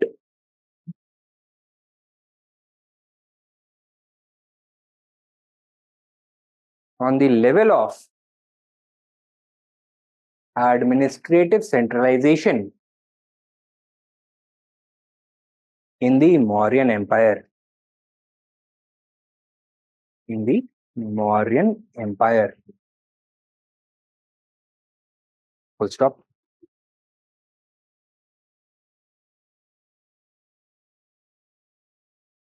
Did it truly represent the high watermark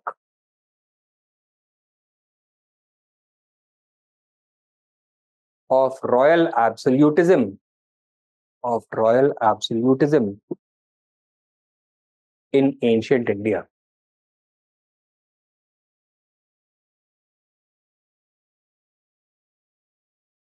Question mark. 200 words. Answer लिखो इसका, write down.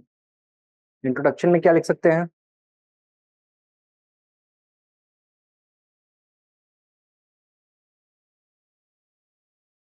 लिखो। Traditionally, traditionally come the Mauryan administration has been considered to be the benchmark of administrative centralization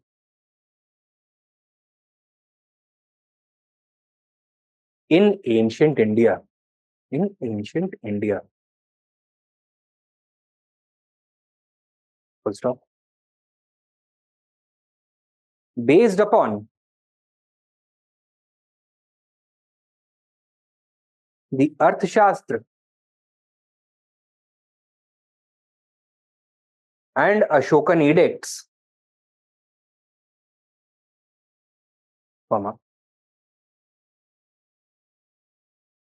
Marxist historians such as D.D. Kosambi and R.S. Sharma claimed that it was highly centralized. It was highly centralized.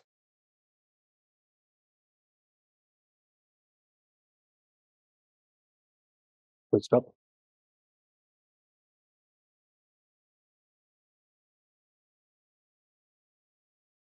However, recent historiography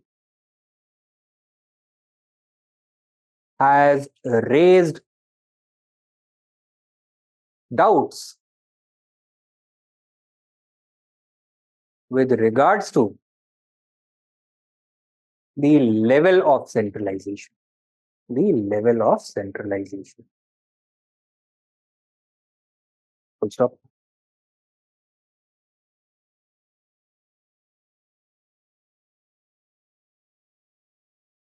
Next paragraph, next heading though. Mauryan Empire as a highly centralized empire. As a highly centralized empire. Full stop. इसको एक box में डाल दो, ठीक है? Mauryan Empire as a highly centralized empire. Write down. It appears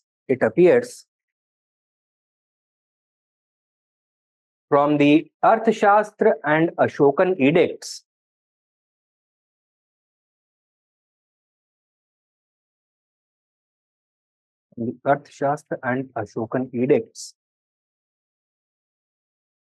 that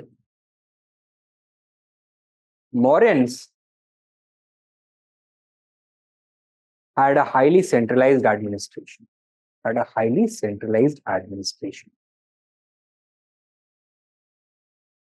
Characterized by in the form of subpoints, right? A, B, C, D. A.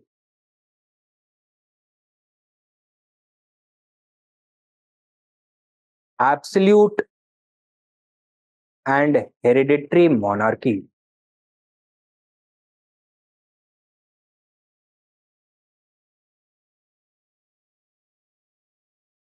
Stop. Next subpoint. B. Semi-divine kingship.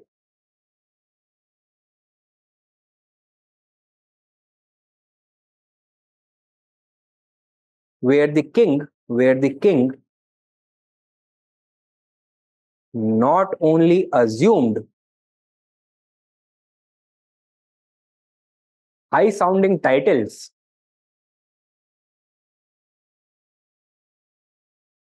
but was considered to be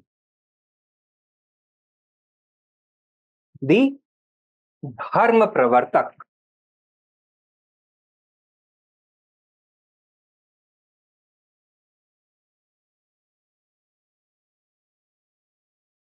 Dharma pravartak, that is the upholder of dharma.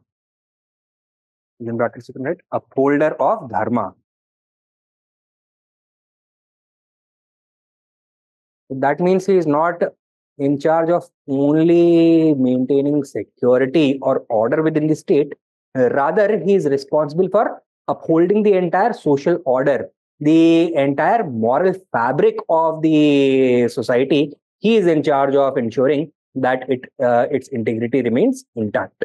Okay?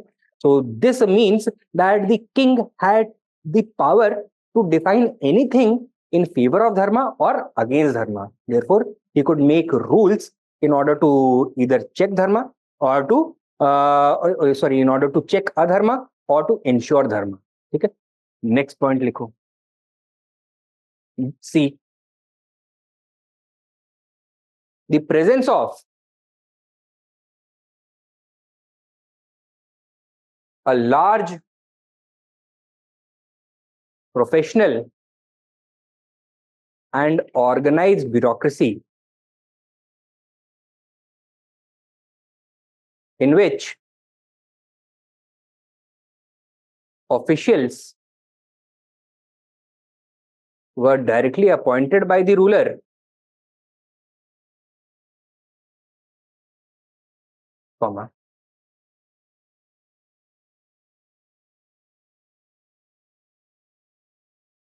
paid in cash,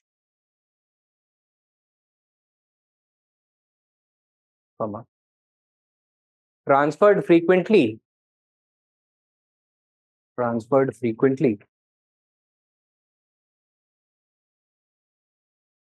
and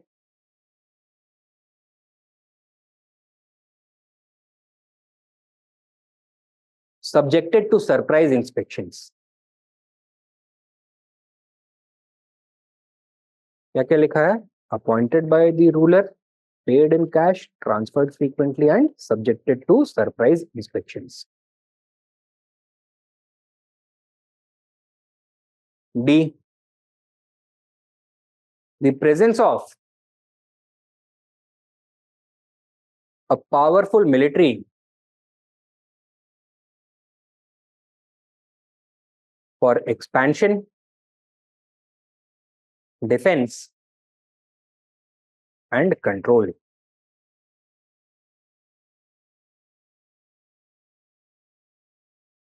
Next, E. The existence of an elaborate tax system,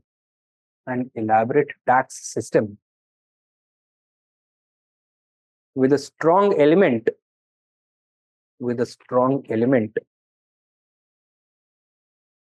of revenue centralization.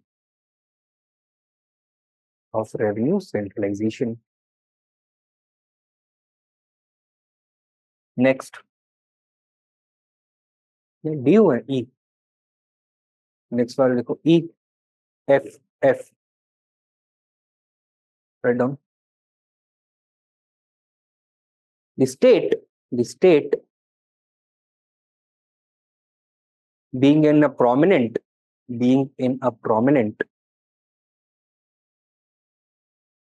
economic position, performing roles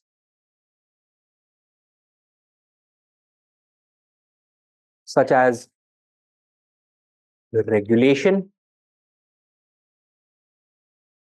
and even participation in the economy.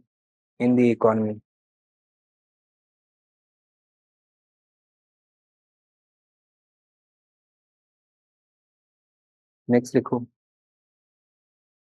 G.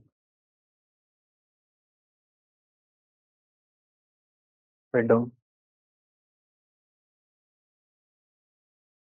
The presence of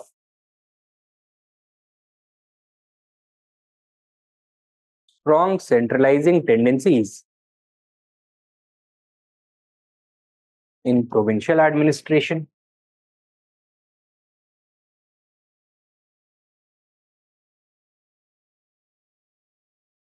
That's the point. H, the ability of the ruler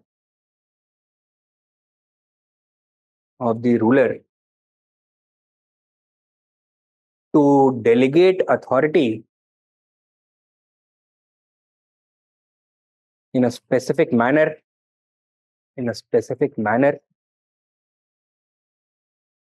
and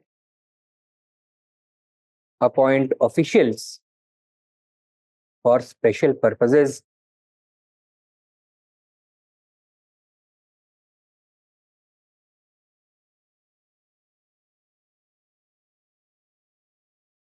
I, next लिखो I,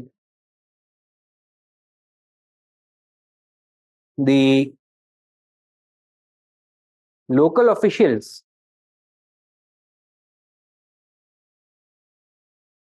being instructed directly by the king,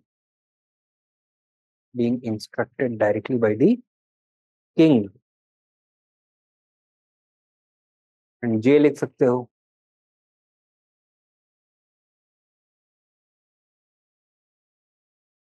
The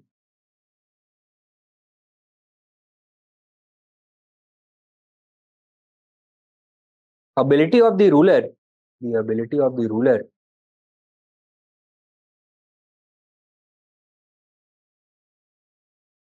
to instruct officials and ordinary subjects alike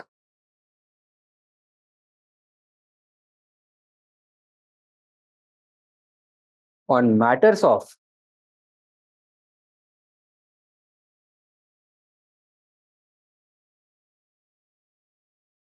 morality,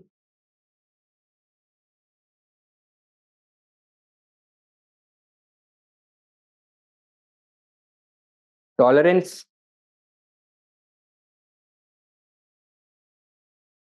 and dhamma.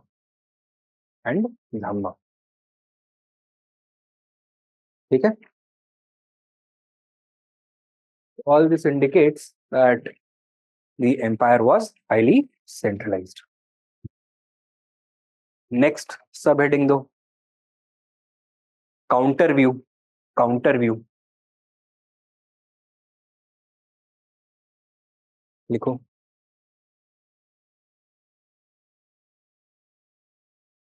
Historians such as G.R. Fusman and Romila Thapar have expressed doubts on the high level of centralization. Full stop. Next point, main point. G.R. Fusman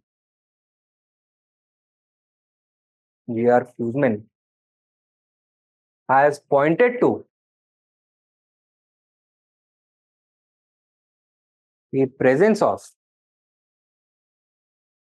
practical obstacles to absolute centralization.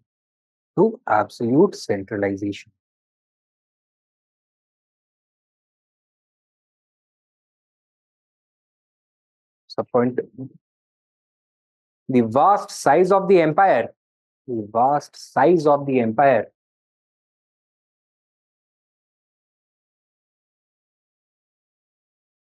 and the primitive means of transport and communication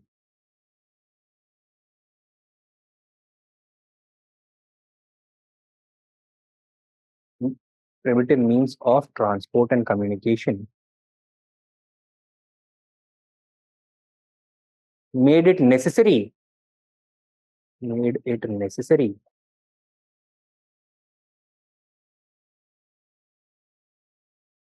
for local officials, for local officials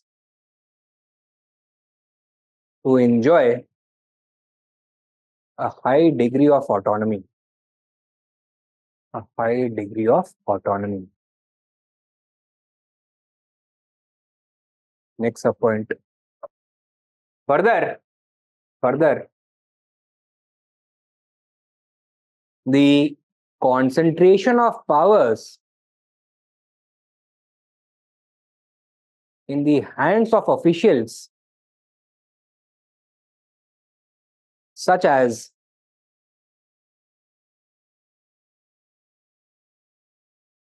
pradeshikas, rajukas, and yuktas indicates that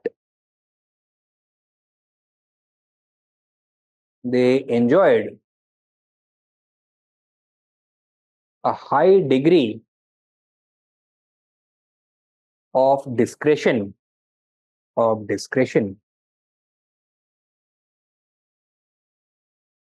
with limited checks on their authority.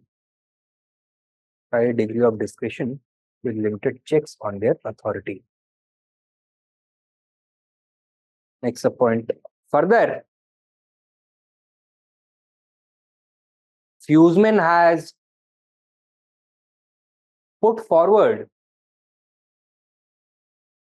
the idea that the process of Mauryan expansion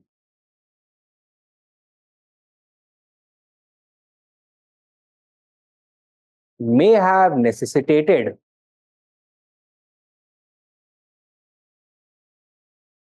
decentralization.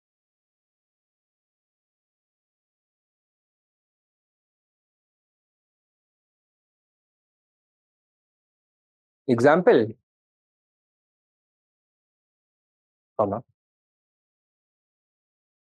Ashoka's governor at Girnar,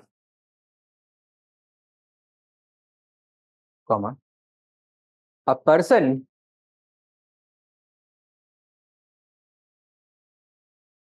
of Greek origin, known as Tusappa,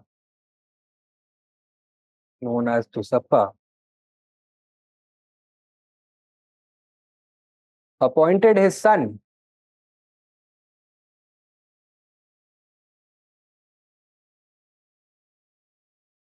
to oversee the repairs at the Sudarshan Lake. Full stop. This indicates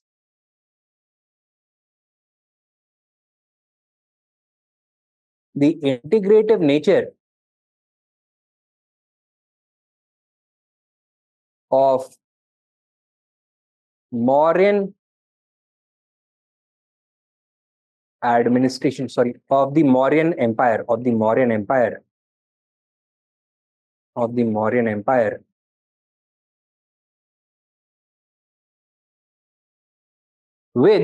with hereditary provincial officials existing at least in parts of the empire.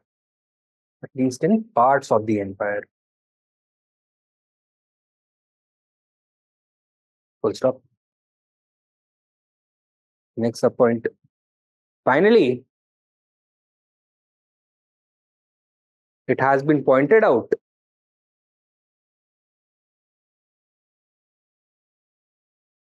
that the arthashastra was a normative text and not a historical account.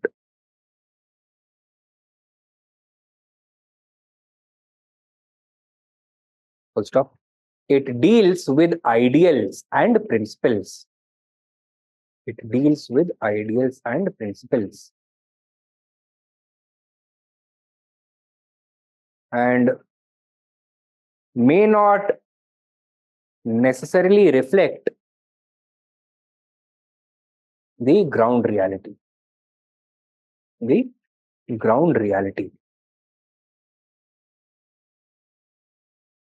ठीक है?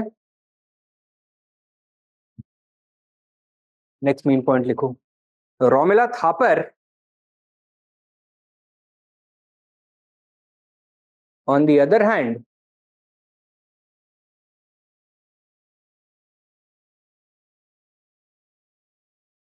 says that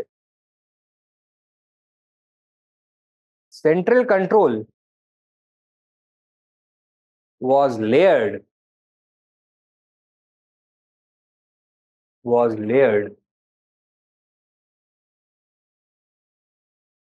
and not homogeneous.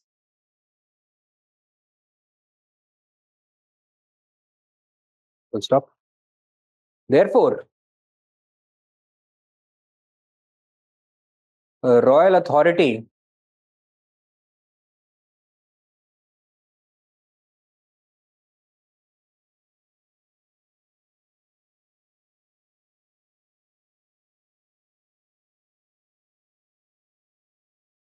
was variable in different zones of the empire. Full stop. It was highest in the metropolis,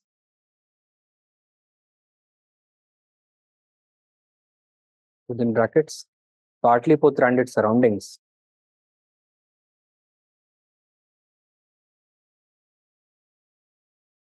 followed by the core regions, within brackets, provincial capitals, important cities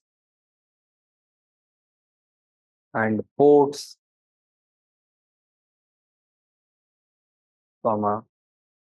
garrisons and forts or mineral regions and their surroundings.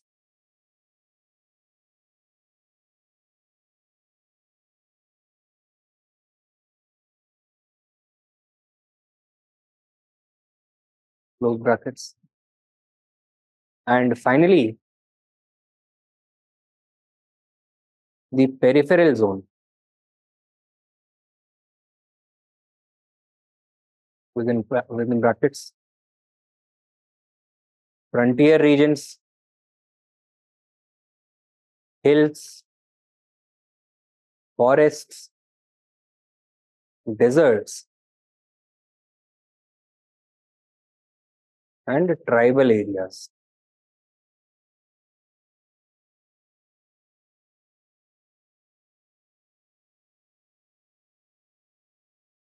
Close brackets. Where royal control was not permanent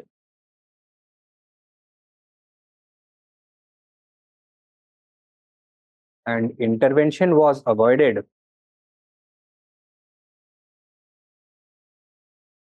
if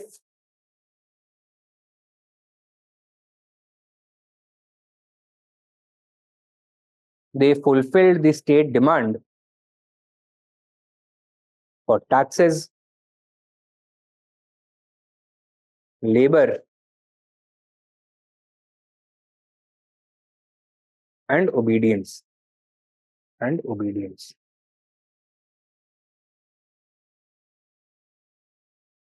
Full stop. Next. Next main point लिख दो. Therefore, while Mauryan administration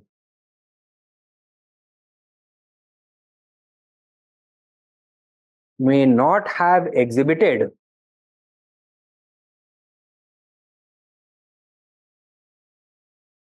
absolute centralization,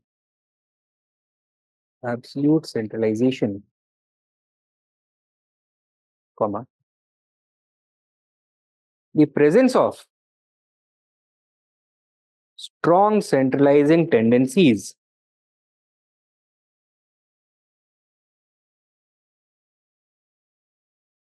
cannot be denied.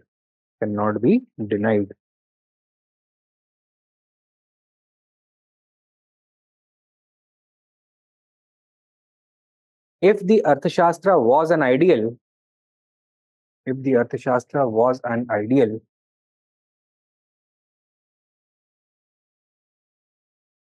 then the Mauryan rulers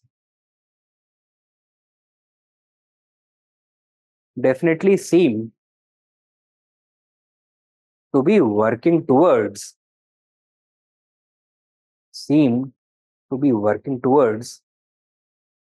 its realization.